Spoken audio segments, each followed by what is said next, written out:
Good afternoon, everyone. Thank you for joining us today. I'm Shefali Shrivastava, Marketing and Communication Manager at University Living.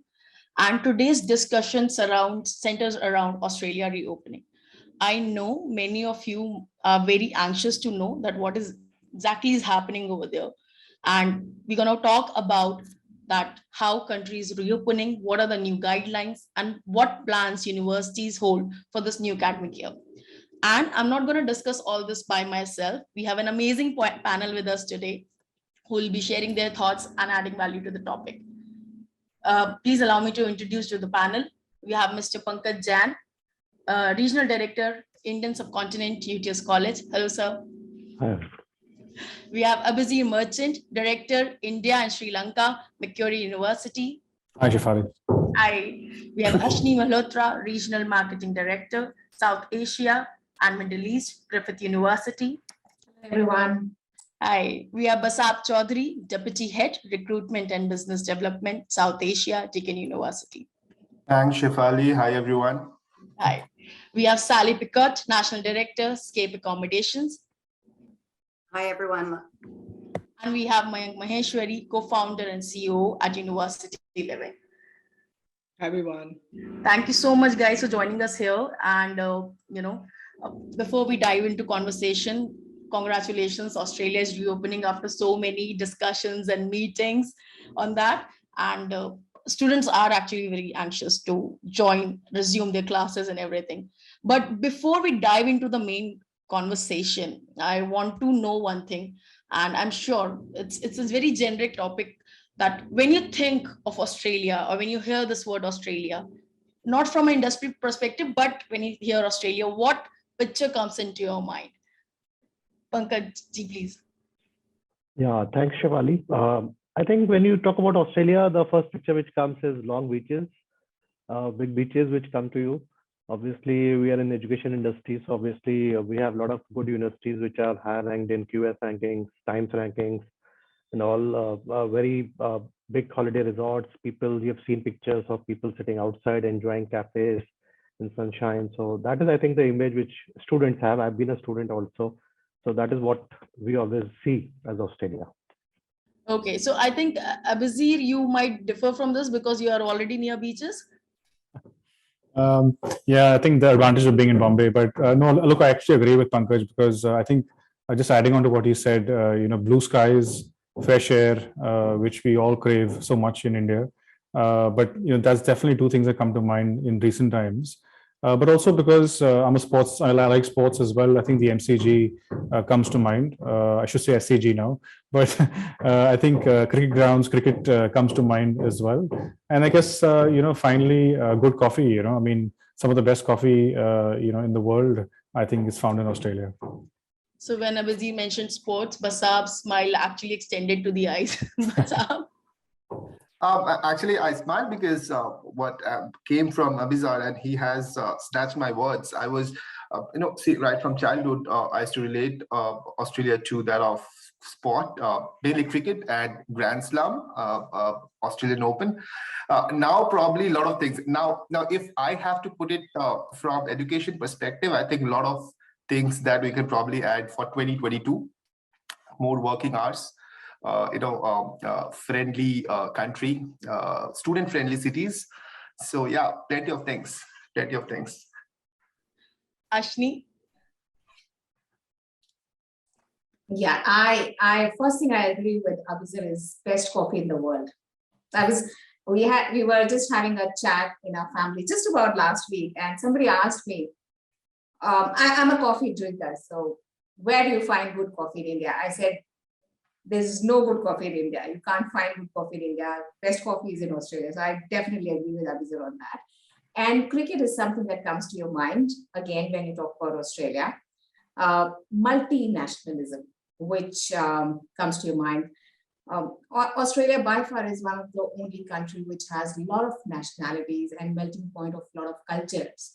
So I think that's what Australia is, and that's what it makes it beautiful and worth living and traveling to. So that's for me.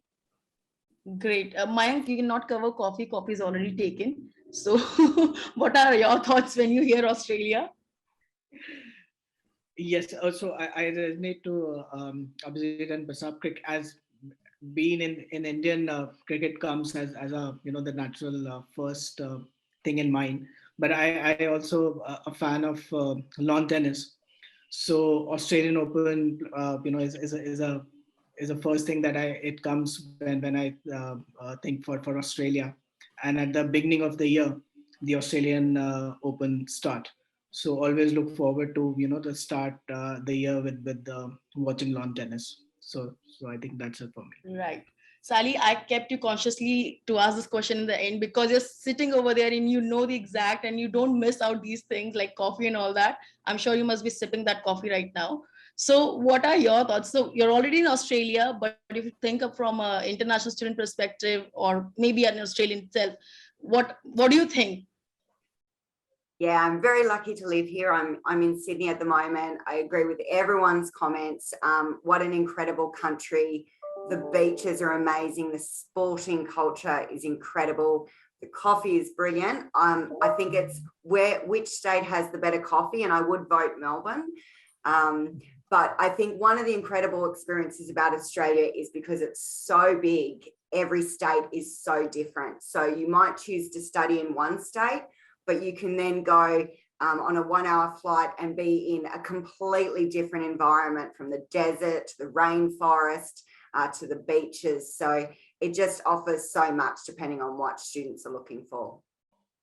And very friendly people as well. It's a very welcoming place. Right. So apart from studies, there are much more things in Australia to look forward. And of course, that's also one of the reasons that Australia remains as a preferred choice by international students. Now, let's dive into our core discussion that everybody's anxious to know, that what are the new guidelines, how things are planned. But before we dive into that, attendees, you can ask your questions in the Q&A part. We'll address all the questions around 12:45 or 12:50. And yeah. So if there's anything, you can just write in the chat box, or Q&A is actually preferred so that your questions are being answered while the webinar is going on as well. Abhijit, I'll come to you. That country is finally reopening.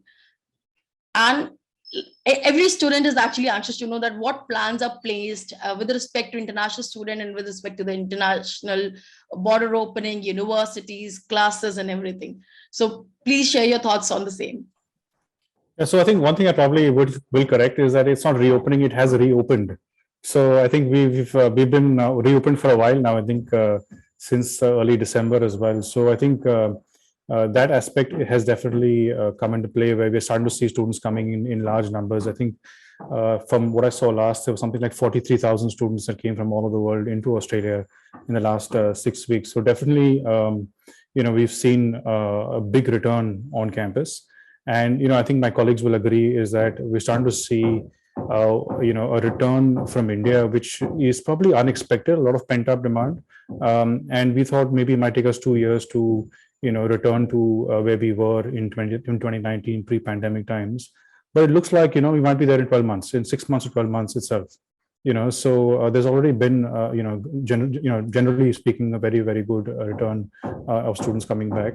The direct flights have made a big difference. So I think Qantas coming into the picture now with a direct flight, which we never had before. I think the previous flight used to be about 6-7 years ago from Bombay, but now the Delhi, Sydney, and Delhi other cities in Australia flight is started already as well. Add to that, we've got Air India now also joining in with direct flights from Delhi. So I think, that's one of the things which have played a big part in the reopening of Australia as well in terms of preparation as well. The air bubble between the two countries has made a big difference. I think we're still short in terms of flights. We could use a few more airlines coming in and filling in, some of the gaps because students are still complaining about, the lack of flights availability and the cost as well, because there are only 2 options currently. The other thing as well, I think Australia, obviously, their plan or their strategy for reopening and preparing for international students has been around the fact that they can reach, or they have reached well over 90% vaccination in most parts of Australia. So I think that's triggered a whole range of things. And what has actually been a very pleasant surprise is that the resilience the Australian government has shown that despite Omicron and despite the new variant coming and being more infectious as well, and having high numbers in some cities as well, they've decided to keep the borders open. So I think that provides a lot of confidence to students that Australia is open and it plans to stay open for the foreseeable future, despite all the trouble that's happened in the last few months as well. So I think from the university's point of view, I think we are ready for them. We've been waiting for them. So as soon as things settle down in Australia as well, we're hoping in March onwards we'll start seeing students coming face to face. So the preparations are in full swing. Yeah. Great. Ashni, would you like to add something to this? Yeah, I would just like to add one more thing to it. Like what Abhiza mentioned, that preparation are in full swing. Universities are gearing up to welcome international students on campuses, and students are arriving as we speak. So students who started or commenced their studies in 2020 or 2021 online, we have started seeing them on campus arriving, and we are there to welcome them. And for trimester 1 2022, there will be still hybrid mode available for students who can travel because of the flight availability, restricted flight availability.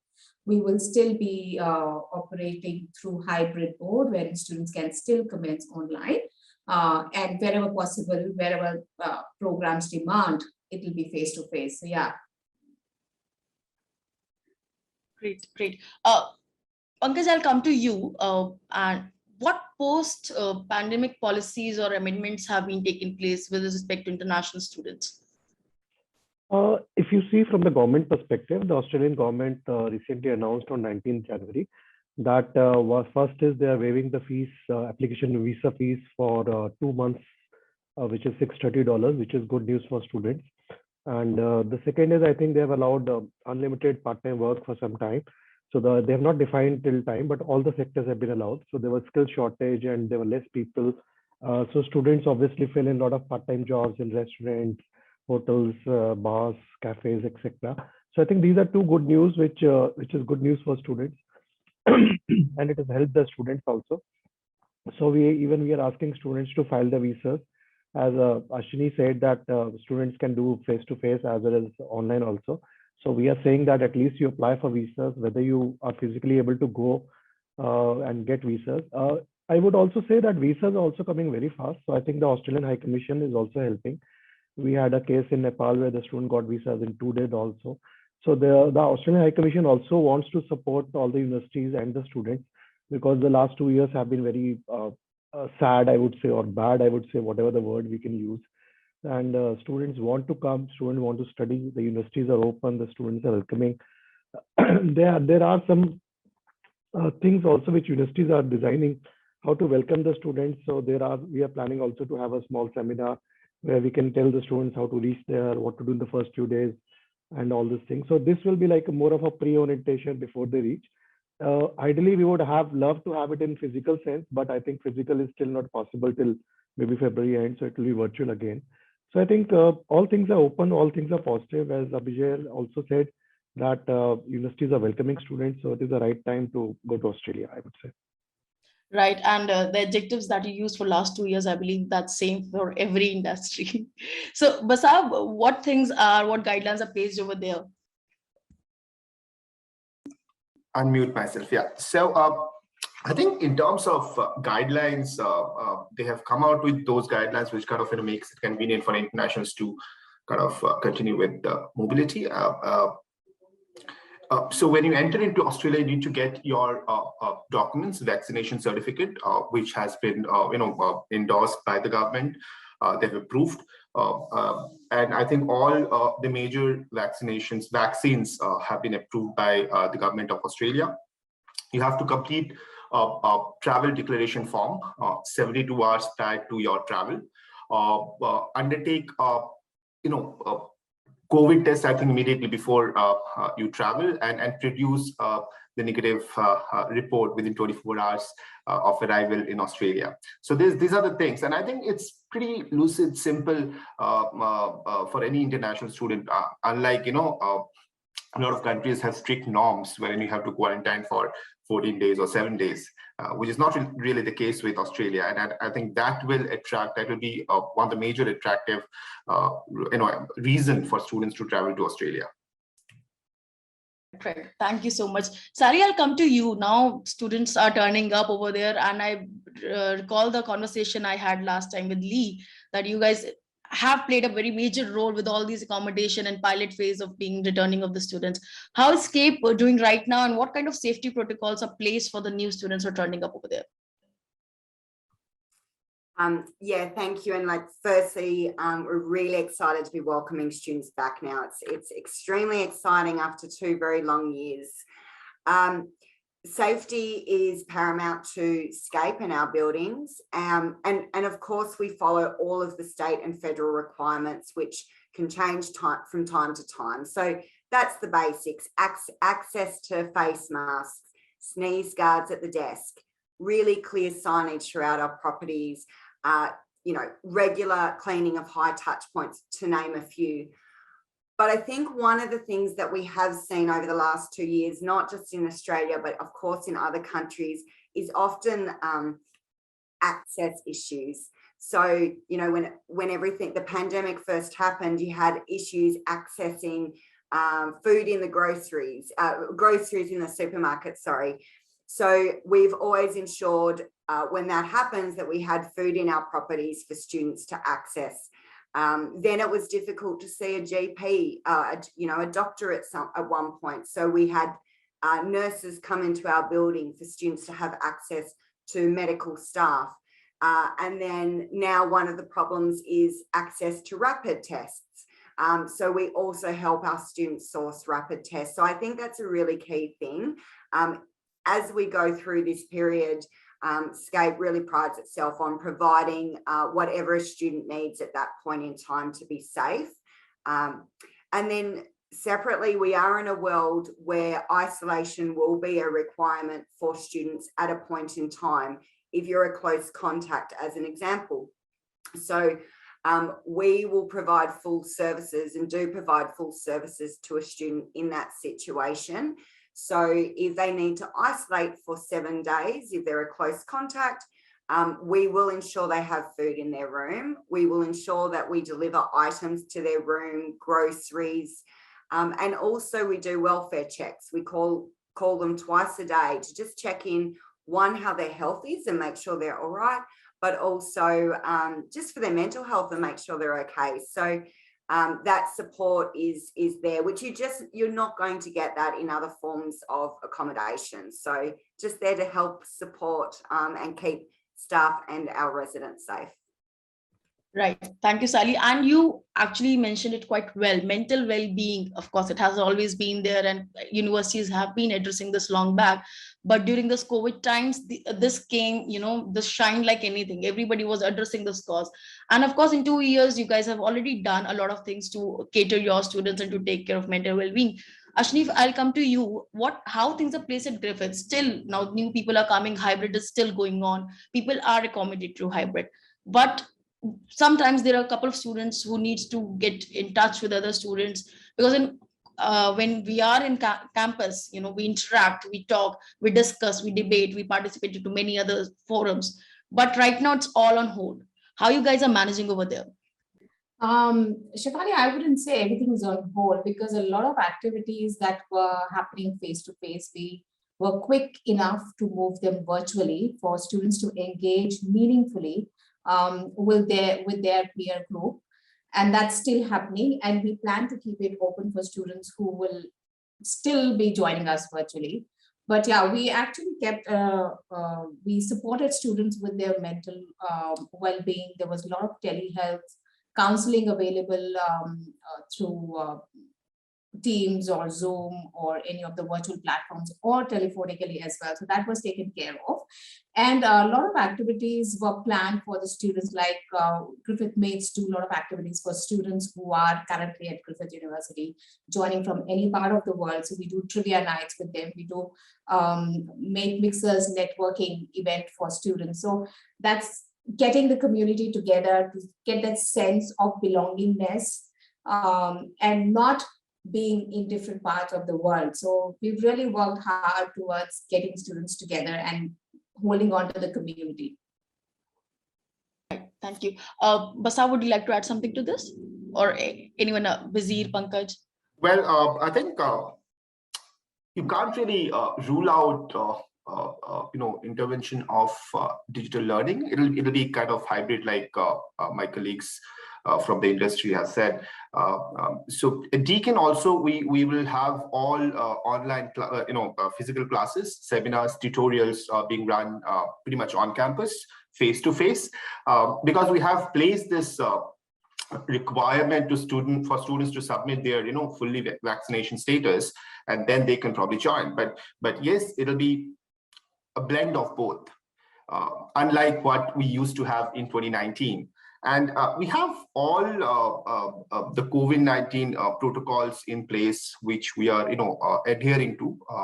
And this is something I think will continue for some time, because it's just that we have to kind of live with it. And now that we know that, okay, it's not as fatal unless there is something, a different fatal variant comes into the fore. So. Right. Pankaj, Abhizi, would you like to add something to this?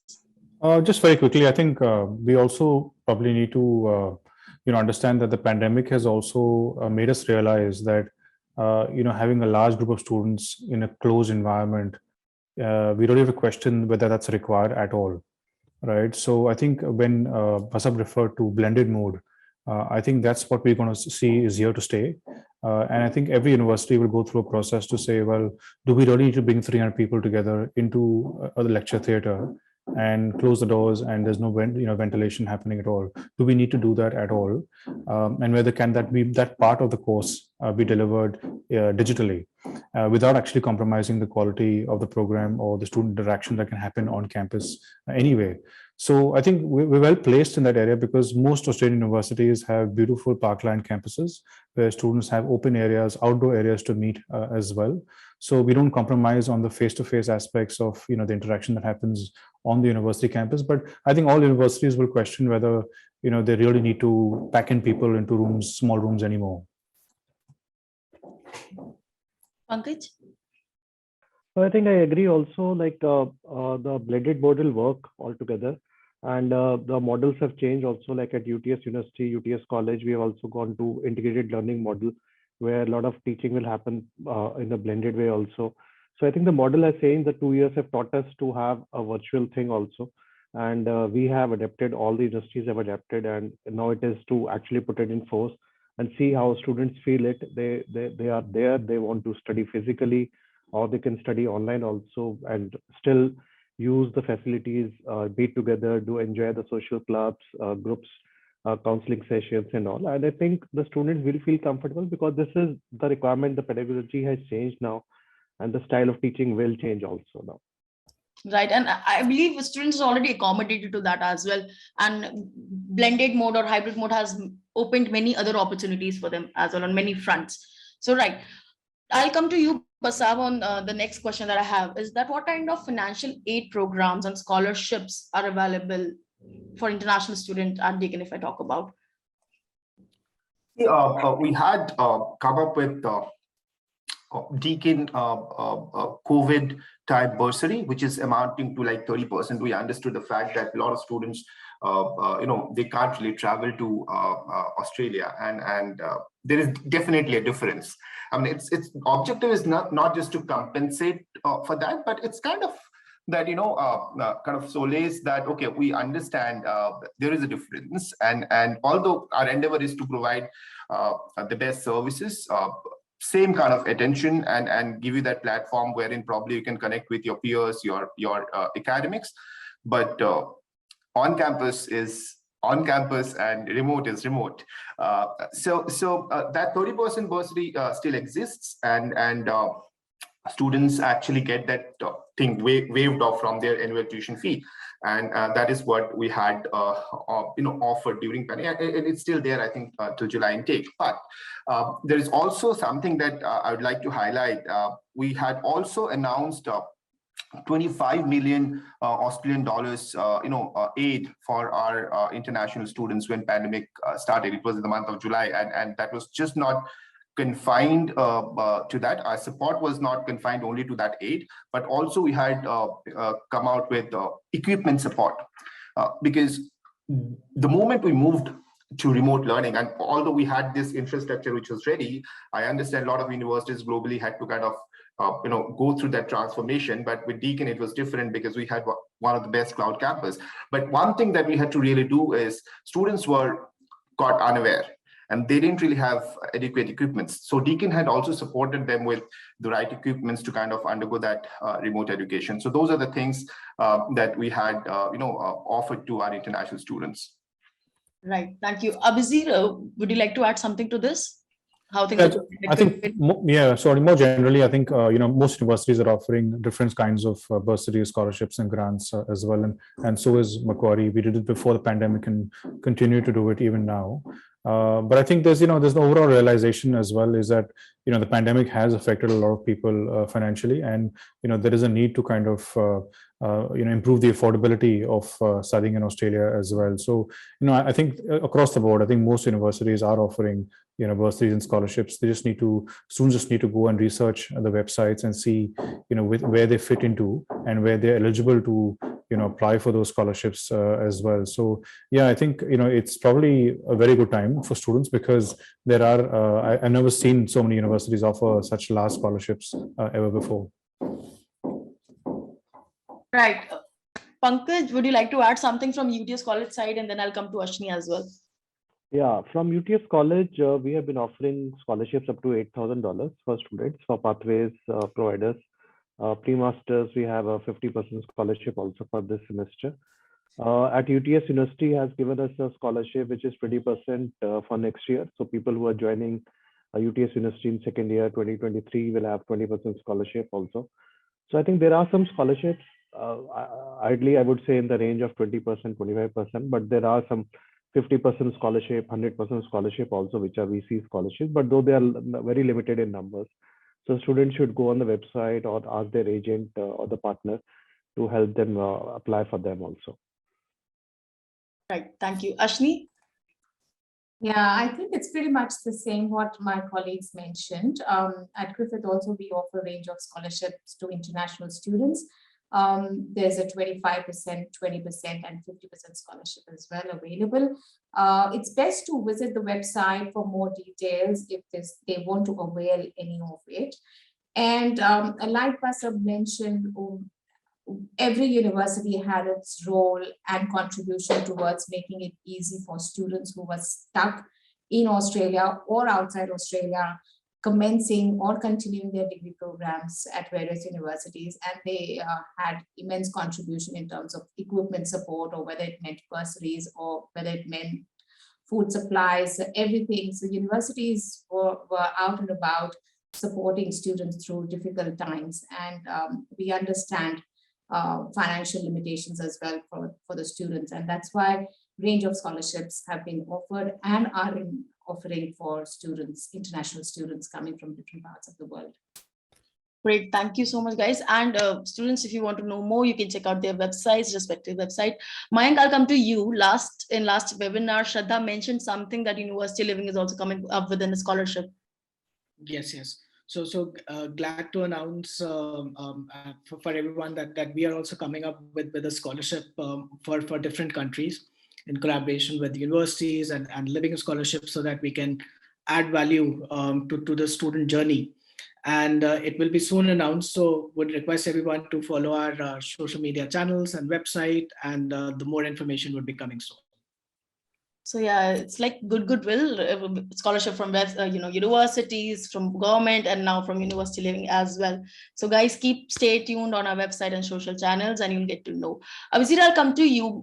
Most of the time we get this question. So we're doing this ULTV series, Study Abroad, and many of students ask this question from us, that just in case you're unable to go for a master's or an undergrad, if we are able to go for one particular course, which should be? It should be an undergrad course or postgrad course?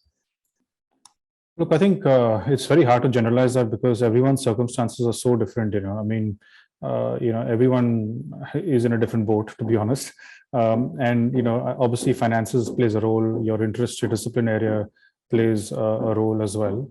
I think I can only probably provide more general kind of guidelines. Is that obviously you want to do something which you're interested in doing, and you would like to, enjoy doing that as a career as well. So that should be the starting point. And then secondly, trying to tie that up to see the level of employability and the kind of jobs available in that area as well. So I think those two probably should be the starting point, is really what you're interested in doing, and then also looking at whether the employability aspects are there. If I can just provide maybe a couple of areas where we're seeing a lot of interest, and also driven by the fact that there are quite a few jobs going not only in Australia but also internationally, is a severe shortage of skills in areas like cybersecurity, data analytics, data science, all these areas. When it comes to analytics and business analytics, I think these are the areas which are really growing quickly, and there's a shortage as well. Post the pandemic, obviously anything to do with health administration, biotechnology, all of that becomes really public health. In fact, we could use some really good public health professionals in India as well. So I think those kind of jobs really, I think, and careers kind of become more attractive. And I guess engineering has always been had been an area of interest for a lot of students, but I guess we also need to be careful that students are choosing specializations which kind of match the future demand coming out of industry, and what kind of skills are required as well. So I think those would be the, I would say, general guidelines, but I think the starting point has to be what you really want to study, and then looking at employability. Right. And you actually addressed two questions in that one go, and that's really great. So Basab, you can add to it, and then of course I'll ask this question, that what are the best courses, which few of the courses are already highlighted by Abizi. Please. I think Abizar has already mentioned, I think all of it. Just want to, because you asked this, like whether it should be undergrad or postgrad, or whether students should be looking at tertiary overseas education. I'd like to put it across this way. If parents are like really keen to send their ward or the kid abroad for higher education in any of the top destinations, they should be like considering one particular fact, that if you want to send your kid, this is because you want to expose him or her to that environment, that culture. You probably want him or her to imbibe that and get acquainted with it, learn those things, rub his or her shoulder with 10,000 different students from different walks of life. And it happens when you are at your tender age. It's easy to adapt. You get to learn things. By the time you complete your undergrad degree and you are on the verge of entering postgrad, you learn a lot of things. You're kind of rigid. So I think trend is changing. Earlier, India used to be traditionally a postgrad market, but if you see trend over the last 2-3 years, undergrad thing has really gone up. So at the end of the day, if you really know what's the objective, undergrad students at undergrad level should be looking at higher education abroad. Right, cool. I'll definitely circle back to the career and the courses selection, few courses that Abhizir mentioned. Sally, I'll come to you over here. Basab talked about, different cultures, getting together, globalization, and all that included stuff. So how are things, and why a student should consider student accommodation over a shared apartment? How you guys help them in developing their personality over there? Thanks, and great question. Often when students are looking at private residential, one of the things they'll look at straight away is the price point of a rent on a private, like a shared house, versus student housing, which is an all-inclusive offering on the most part, certainly is at Scape. So I think that's one thing, really looking at what their budget is and factoring in all of those additional add-ons, because a student wants to make sure they can afford what they're living in for a year, and they don't need a stress of being outside their budget. So looking at that is really important. Secondly, often private rentals won't have any furniture So you then have to go and invest on buying a bed and a mattress and everything for an apartment. Whereas student housing, fully furnished, you have everything you need. So that's another really important factor as well. But, you know, often, of course, students are coming to Australia for a really good education and to get that degree at the end. But I think another reason, and in all the time I've been doing this and speaking to students, the other important factor is also the network that they develop while they're studying overseas. You know, friends from Australia, friends from other parts of the world. And yes, people do, of course, make friends on campus, but home is where they spend most of their time. So if they do select student accommodation, they're living, you know, they might have 100 friends versus 5 friends in their shared flat. So I think it gives access that students wouldn't otherwise have, and to students that are studying at different institutions as well. The other thing is you're not just necessarily booking a room, you're booking for the communal amenity that you will get in student housing as well. And not only the communal amenity, but also an eventing program, which is really important, bringing students together, which just makes your whole student experience so much better. And that can range from social experiences and making new friends to events that help balance you during your studies, taking some time out, doing yoga on a rooftop. It's all really important to that whole experience. And then we also run a range of events that are quite inspirational and help to prepare for students when they do finish their degree, to help equip them for the world. And then, of course, things like 24/7 staffing. You know, there's always someone there to chat to, or if you have a question, if, you know, something happens in your room and you need maintenance, there's someone on site to come and do it, versus contacting your real estate agent, who then needs to contact a contractor and you need to be at home. All of that problem, all the life admin goes away, and you can just focus on your studies and also your lifestyle that you want in Australia. Right. Thank you. Mayank, would you like to add something to this, because you deal in the similar accommodation? We provide the same thing to this international student. Yes, absolutely. So I 100% agree with what Sally just highlighted. And that is one of the reasons why, you know, we have partnered with such a renowned name in Australia, the Scape Group, which is helping, you know, it just not giving a bed. It is the experience that what matters for a student journey. So I completely relate when you ask this question, Shafali, that what is the difference in the shared house versus student accommodation. So initially when I went to UK, just to save rent initially, I chose to stay in the shared house, and within 3 months I realized that, you know, why I have chosen this option. It would have been better that I would have stayed in India and you know, be with Indians only and do my education. So for students, it's very important to know and understand that what these accommodations or university halls add value to their journey at university, because it brings that global exposure, and also for parents' mind as well, it brings a lot of safety and security in their peace of mind, because for on a website sitting internationally, you know, somebody can advertise room at any platform, and you don't know where you're going to land up. You don't know how safe that area is, where how close the public transport is, and what all hidden costs are involved.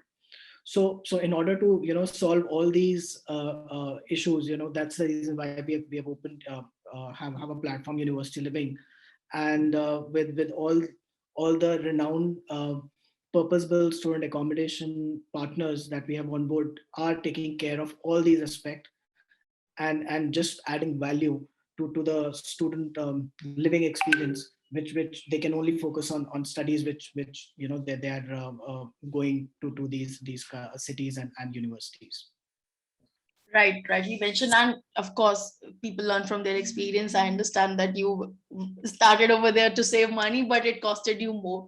So just don't look for a cheap way, because cheap ways are not always successful.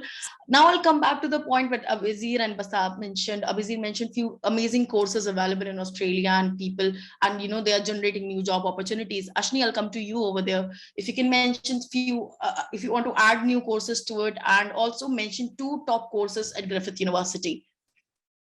Two top courses at Griffith University. Very tricky one. We've got plenty, but yeah. I know it's a difficult choice, but yeah. From India perspective, if I have to say, it is Master of Business, which offers about 15 odd majors, and that's very unique to the program itself. And Bachelor of Nursing, of course, like what Abhizar mentioned, that there's been a lot of skill shortage in health area after COVID, and everyone's realized that.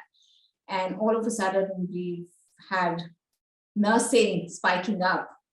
So nursing is one of Bachelor of Nursing primarily, and basically Griffith has had a very good ranking for nursing area of expertise as well. So that's one of the other programs that if I have to choose, I would choose that.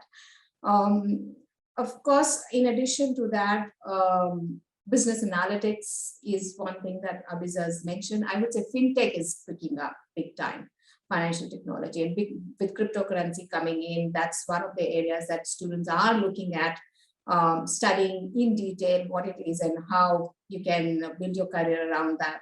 So that's one area. And engineering has been in demand. Health services management and public health are the other areas that I would say are key.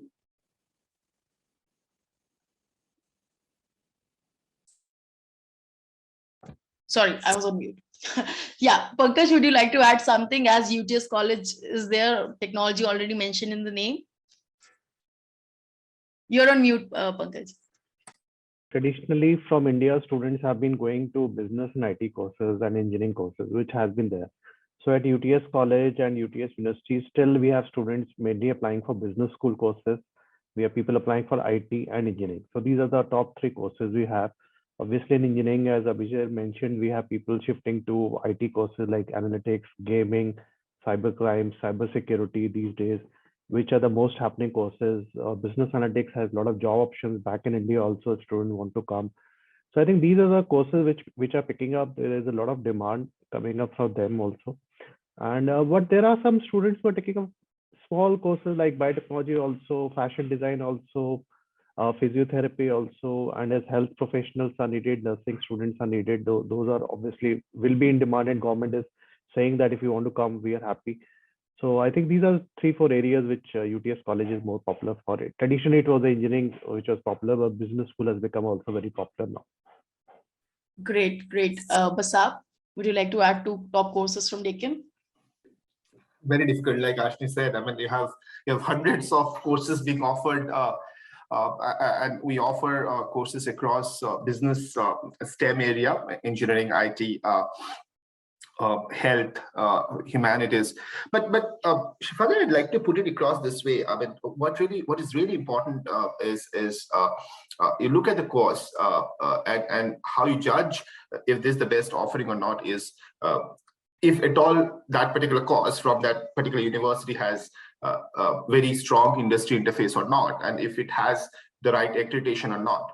And if I place it that way, I think we have various courses that I can probably name. So right from business analytics, right from AI, cybersecurity, construction management, engineering across all areas, and especially the new areas wherein you have a lot of demand in Australia, like infrastructure engineering, new energy, renewable energy, be it psychology from health area, information systems, which is a blend of like applied business analytics towards business, wherein you blend accounting, HR, a lot of things. So it is across everywhere. And to highlight, we have a business school which is accredited by EQUIS and WCSP. So we have got the right accreditation. For accounting, you have probably all 4 different accreditations. So we have diverse courses which are being offered at Deakin University, and students should look at that, those 2 factors like accreditations and industry interface. And I'd also like to point out, if a student is looking at higher education, it shouldn't be on the basis of which particular job has a lot of demand in a particular region or a country. It is always about what you like. Now, if you choose a course basis demand, you'll probably never excel because you don't really have natural inclination toward that idea. It's only when you enjoy that area you probably excel and climb up the ladder. So yeah, this is what I would like to add. Right. In fact, Mayank.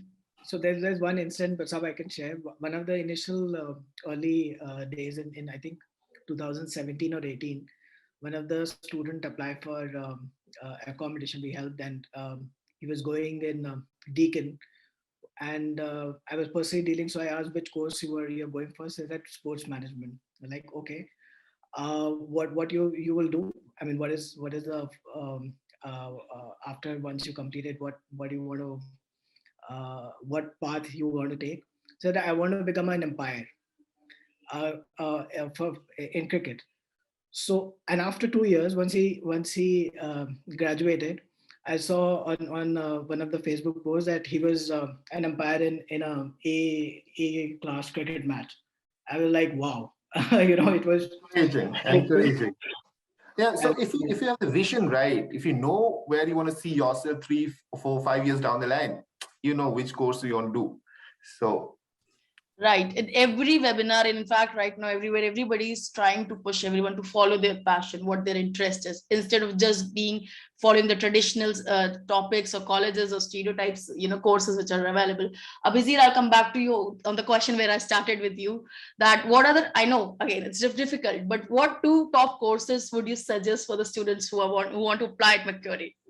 So I think I mentioned a few already, in terms of health and cybersecurity and the rest. I think, my colleagues have also done a really good summary of, the areas which, obviously are in demand right now, which students are demanding as well as employers are demanding. But I think for students also need to understand that a lot of the traditional areas will still survive. I mean, it's not like everything else is going to go away.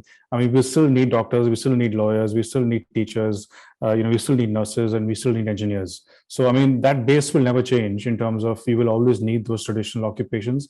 They might get disrupted a bit in terms of, how they are performed, but those skill sets will not go. I mean, we always will need a lawyer for something or the other. Whether he does, in terms of the way he works will probably change. But, I think people shouldn't be disheartened by the fact that, the traditional areas are not spoken about much, but it doesn't mean that they're not going to be there or available anymore, so I think that demand will continue. Right. The only reason that traditionally are not outspoken so much because they already are in limelight and people know what benefits they give. So very well mentioned, the new courses that you guys mentioned, fintech, data analyst, business analyst, of course, that's Ashni. Now everything, all these courses, all these universities, all these international education boils down to one particular point: the career opportunities one get overseas or post courses. Ashni, I'll come to you on this. I'll also add one more part to this. How you guys are guiding the students, like I'm sure many career counseling sessions must be happening when colleges are open. So how you guys are guiding right now at Griffith?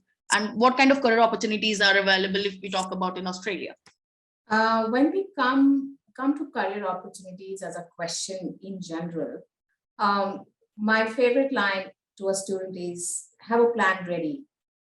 Don't think about career towards the end of the degree. So have your career planned out from the day one when you start your studies at the university. It could be any university in any part of the world. But if you're looking at a good career, if you're looking at a good job options and opportunities, then you have to plan it well. Now, how universities help in planning all of that? Every university will have career and employment service division or department in their university that supports students in preparing them for right kind of a job, giving them enough networking skills, because I would say 70% of the jobs in Australia are not advertised and are through networking. So if you're not good at networking, then you're not going to end up in a job. Having said that, student needs to really do well for themselves.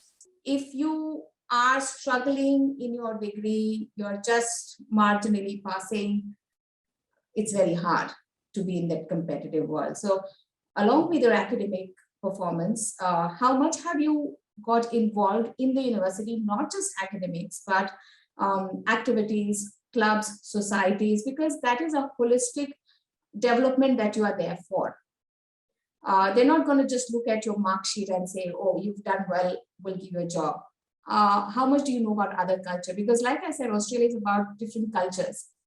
How do you work well with other communities? How do you work well with different nationalities, whether you respect their culture or not? So all of that is important, and universities do play a vital role in preparing a student through their journey while they're doing the degree with us. So yeah, like I said, networking skills, then we help them do their LinkedIn profiles. We get them to do their employment, prospective employment interviews, mock interviews with the mentor. We've got a mentoring program for students. So all of that work we do with the student, provided a student is ready to put in their 100% and they want to plan ahead. Towards the last trimester, if they wake up and then they say that now I need a job, of course, they'll be able to get a job, find a job for themselves, but not something that they would really want to work in. So that's my 2 bits of advice to students. Right. Right. So stay planned and just don't wake up one morning and thinking that, oh, okay, I'm going to get a job right now. Anybody else who would like to add to this point? If I can very quickly, just I think Ashish hit it right in the nail. He hit the nail on the button. I mean, on the hammer on the nail. But I was going to say was that in terms of, as she said, that the search for a job starts on day one. It doesn't start at the end of the degree. And a lot of students from India come with the expectation that they'll have a placement at the end of it, and they just need to show up at the interview and everything will be done. And it doesn't work that way in Australia at all. The employers play a very crucial role in actually selecting the right candidates for their jobs. A lot of the times it's not about what you know and which university you went to or anything of that sort. Actually comes down to whether you're a fit for their work culture, so whether you actually meet what they're looking for in terms of their work culture, and whether you'll actually work as a team with them. So teamwork is very important with Australian employers. So I think as Ashni mentioned, the networking skills, which are so crucial, because many students are entering Australia not knowing anyone at all, so they're starting from scratch, right? So I think that ability to network and network broadly, not just employers, but your academics, your friends, your peers. A lot of students join cricket clubs, for example, and they find their first job through a member of the cricket team. It's unbelievable where your first job might come from. So I think the broader and the variety of networking that happens really kind of decides what happens post their degree. Right. Networking is the new portal for any kind of communication and, connecting with new people, and the control is completely in your hand. How you talk, how you communicate, how you network, how you, excel the things. Okay. Now we are almost near the closing time, but before we start with the Q&A part, Pankaj, I'll come to you. And there's this new news coming that Australia recently amended the numbers of working hours. Whenever a student is there, of course, part-time jobs is something that they always talk about. They always want to know more about part-time jobs. And now with these new amendments about working hours permitted, what is can you little bit elaborate on the same information? No, the Australian government announced on 19th of January that students, we have skill shortage in a lot of sectors. So we are allowing students to work part-time more, and that 40 hours fortnight limit has been removed for some time. Though there's no mention till when it is removed, but I think it is on for some time. So students have more flexibility. They can study hybrid, they can study online, they can study classes, and they can work more. Obviously, in universities where they're close to cafes, restaurants, they will find better jobs because they will not be they would not like to travel a lot and waste a lot of money also in traveling. Obviously, the condition the universities want that you should not spend more time in doing part-time jobs and take out of your living expenses, but study, because that is the main consideration for your jobs. As Ashini and Abhijay also mentioned, that ultimately you have to get jobs and settle there. So I think you have to balance yourself and okay, it is a good news for students, but it doesn't mean that you work like 40, 50, 60 hours a week sort of thing, which is crossing your limit sort of thing. So it has to be a balance, and obviously it's a good news. I got a WhatsApp from some other university reps from different countries. Oh, have you opened? Really, have you opened? I said it's in the press, it's in the articles, and it's in the media. So people were surprised to hear that the government has allowed that. I think, I don't know, the history, but I think the first time Australia would have allowed unlimited work hours, I think. Right. And every uni rep has always mentioned this point, that don't deviate from your major focus. That is, you're studying over there to get a better opportunity on a long-term goal. Just don't limit yourself because of the part-time jobs, and just don't get deviated from your topic. But of course, many students still go for the part-time jobs. Sally, would you like to share that what kind of part-time job opportunities are available at SCAPE, where they don't have to deviate a lot of time from their studies? Sure. Yeah, a couple of things on that. I mean, one, SCAPE always has opportunities for students living in our buildings to become SCAPE ambassadors.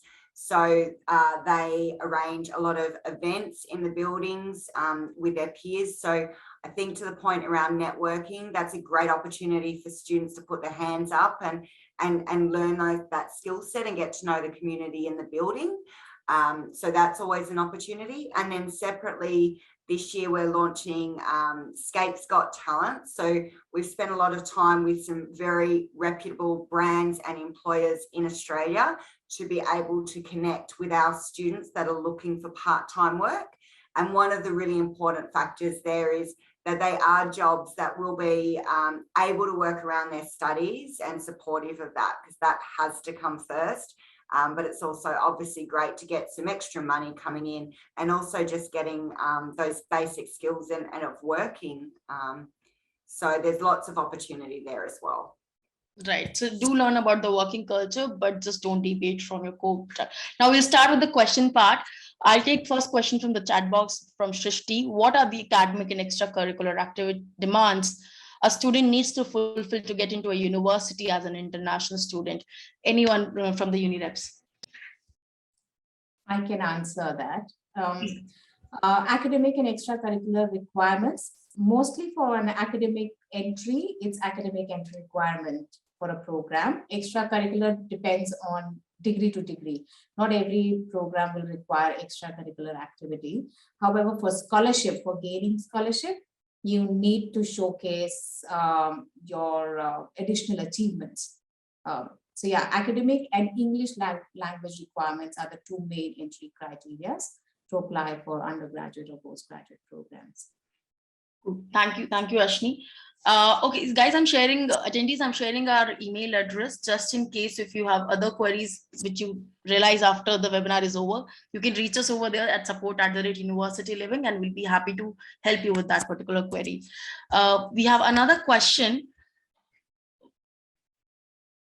Okay, so anyone in Australia can tell if, okay, I don't think that's something which is related to R, but yeah, please discuss the COVID certificate requirement for the new arrivals. There are too many queries about it. It's from Jack. Anybody who would like to take it? Okay, seems general reluctance, but well, look, I think the good news is that Australia is approving, has approved already the two major vaccines are used in India, Covaxin and Covishield, which are approved now in Australia. But recently they also added Sputnik 5 as well, which I think is only 1 or 2% of people in India have taken that one. But that's great that even those people are now covered under that. In terms of certification and the rest, they just have to go to the Australian travel directory app, which is there prior to traveling. And they need to submit and upload their information on that. And I think there's a time limit as to how many days before you leave, you need to do that as well. So uploading a certificate over there, making sure that all the details on your vaccine certificate matches with what is on your passport as well, particularly your date of birth and the rest as well. So it can be cross-verified as well. So I think it's pretty straightforward. We haven't heard of any students having trouble with their vaccine certificates on arrival because they've already preloaded them in advance of their travel. So from what I understand, it's a very organized and very straightforward process in terms of your vaccination certificates. Yeah. Right. Thank you. I've just shared the link of the TGA approved vaccines in the chat box in case anybody wants to refer to that. Thank you, Ashni. Basab, you wanted to add something to the question? No, I think everything's been covered, so it's all good. Cool, thank you. Okay, so I think the next question is for you, Mayank, which I was about to address earlier. Anyone, the person is unaware how to take forward in Australia? So how university living can help when they land over there? How can they manage over there? So for every student, once they get to know which university they would be heading towards, they got an admission. It's very important to book an accommodation in advance. The early booking helps student to there would be a lot of options to choose from. And our team is we have a dedicated team who works closely with Australian partners and to provide the right information before selecting and choosing an accommodation. So once they book an accommodation in advance, then the as Sally is here, so the kind of experience and the student gets in these accommodation is seamless. It's they are arriving late hours, midnight, even on public holidays. There's someone to assist students to help them to get into their accommodation seamlessly. So this at this stage where sometimes very frequently things change very very fast, so it's very important to for the student to rely on the reliable source of information. There is a lot of information which floats around on different WhatsApp groups or social media channels. I would always request students to always reach out to the universities for the right information, or to the reliable source of the Australian government website, etc., so that a student can take an informed decision.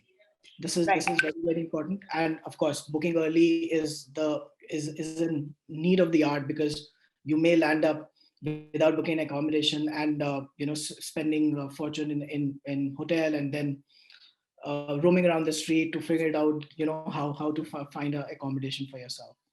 Right. So also Mayank mentioned all these things, and you can also check out University Living for airport pickup value-added service. I think we'll be able to help you over there.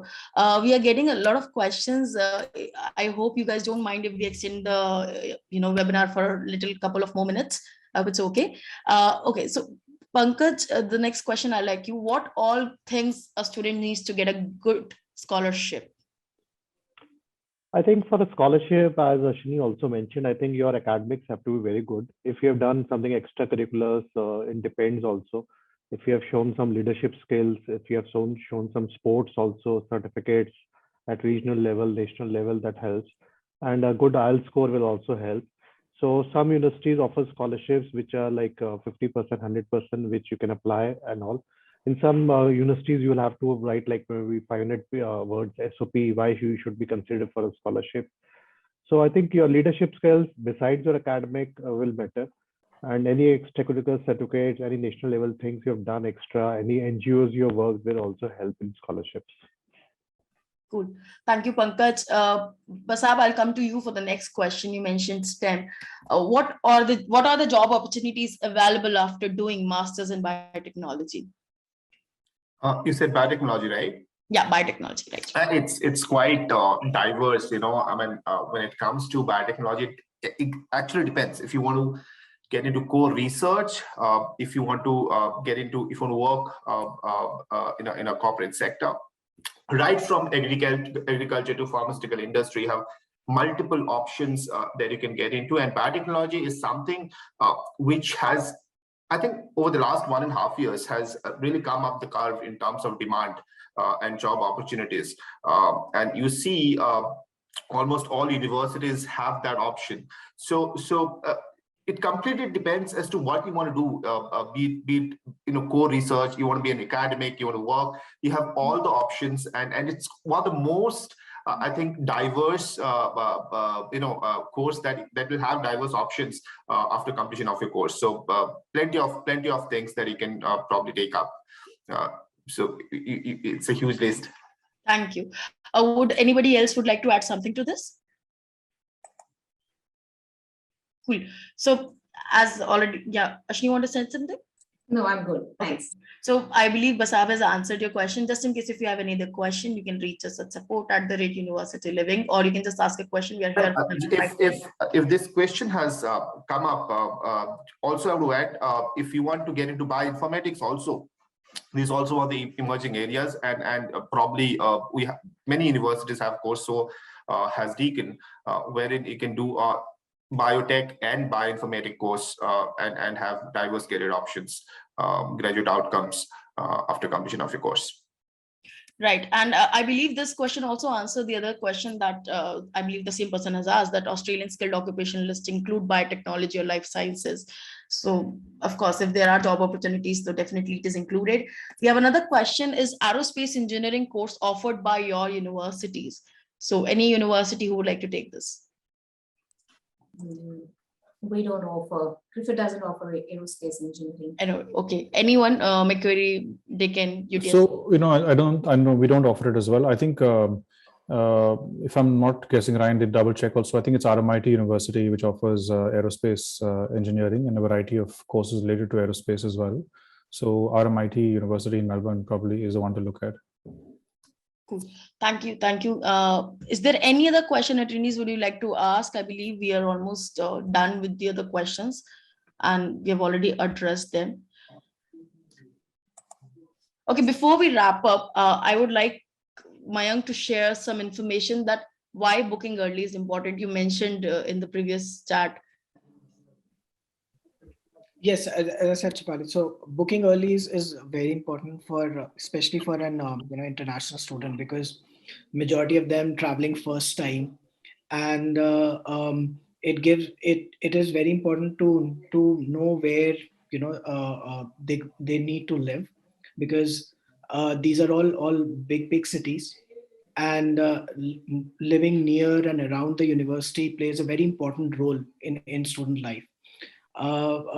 Student need to understand that to save rent, if somebody stays really far, they spend time and money in traveling, and when you're living near and around university or in campus, it gives an opportunity especially for an international student, for what and one international student look forward for the global exposure, the living and working with different nationalities, and booking early, it gives a peace of mind also. It's similarly the way you get an admission from the university, then another focus shift to visa, and for some student it comes the accommodation part a little later. But this is, as a PBS industry has also come up with a solution that somebody who's unable to get visa, there's no money that they have to pay, that they'll get a refund. So these kind of flexible policy helps student to choose early, and if somebody is booking early well in advance, at least the kind of experience what they need to have, and what exactly as a student need to focus the moment they arrive into a new city, is it needs to be focused with the orientation of the university, knowing the university in and out, rather than focusing on the first week, where I'm going to live, what I'm going to do. So initially, we have seen in our experience, for the first 2 weeks, if somebody is not booking the accommodation in advance, the first 2 weeks, rather making new friends and engaging with the university orientation and all, it goes for a toss, rather than in their mind it's all about where I'm going to live. So it's very, very important to book early. Right. And Mayank actually hide this fact, guys. I'm telling you, inside information. There is a lot of amazing offers which you get if you book early. So stay tuned on the channels. And thank you so much, guys, for joining us today. Just to sum up, and of course, you can share the last golden words of wisdom if you guys want to share. Just to sum it up, you have to get your vaccination card updated. You need to be updated on the website of your university, what scholarship you're planning, what admission process right now is there, what other parameters are informed over there just to get you over there, what visa is there, your visa is done or not. Even if your visa is not done due to any XYZ reason, your accommodation will not hold you back, that you should book your accommodation for that. And yeah, Thank you guys so much for that. Anybody, any golden words? I don't know the golden words, but I just want to just kind of reiterate what Mayank said before, because as a former student myself as well, I think the concept of being happy at home and then happy at work really applies here, right? I mean, if you don't have the right kind of accommodation or the right kind of place or the right kind of room partners or whatever, that can completely ruin your experience in Australia. No matter which university you go to, doesn't matter. But if you don't have the right living space where you're at, and it's not sorted out early in advance, it can completely destroy your experience as well. So just kind of, I mean, students spend a lot of time selecting the right course, the right university, but they probably should spend equal amount of time working out their living arrangements, because as Mayank said, there's enough evidence out there to suggest that things really fall apart if you don't get your living arrangements right.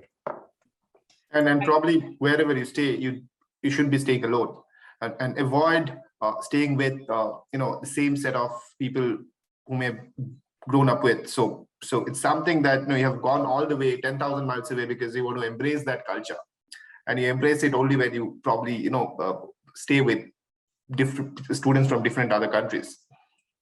Right, just not stick to your comfort zone, guys. Yeah. So thank you so much, guys. And of course, attendees, if you have other queries in regards to study abroad, University Living has started a UL series where we talk about study on abroad 101s. It's on our YouTube channel. You can go and check us out. We bring new content every Friday for a 30-minute session, and we'll be coming back soon with the next webinar. Thank you so much to all the panelists for joining us over here. Thank you, guys. Thanks, everyone. Thanks, Shivali. Thank you, everyone. Take care. Bye. Thanks. Bye-bye. Bye. Thank you. Bye.